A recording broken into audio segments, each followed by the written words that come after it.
On se croirait un peu dans un jeu vidéo avec cette nouvelle Polo GTI.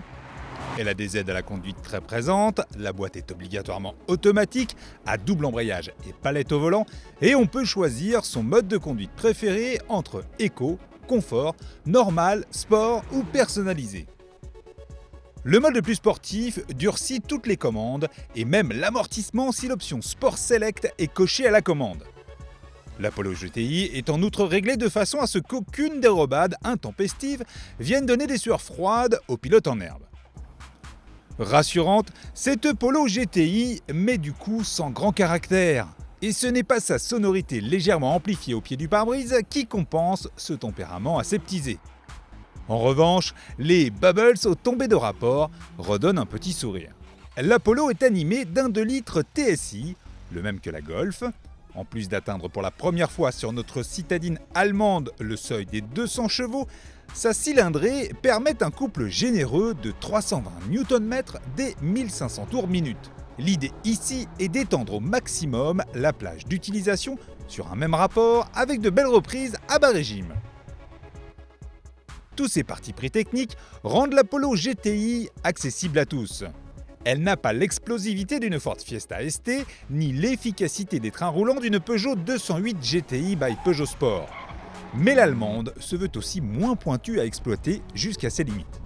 Elle est aussi très confortable sur les obstacles sans jamais percuter. Un atout dans nos villes saturées de dos d'âne et autres ralentisseurs.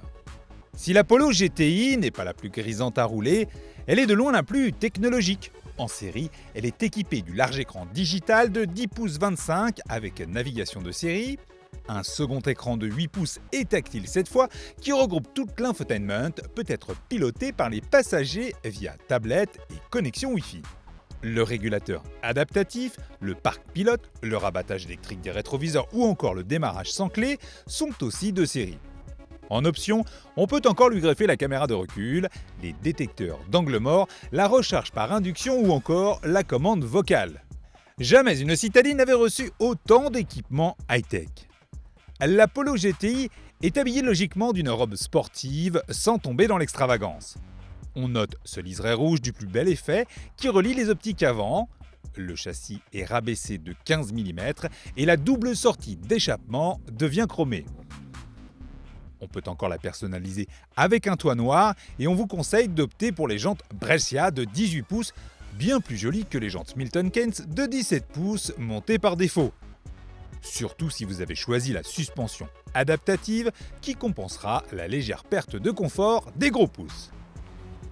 Ses 4 portes et son coffre encore agrandi depuis la précédente génération perpétuent sa capacité au long voyage qui a toujours fait partie des qualités de la Polo. Cette Polo GTI conviendra parfaitement à ceux qui recherchent un modèle sportif d'une grande polyvalence capable de vous emmener très loin de chez vous sans en avoir plein les oreilles ou le dos.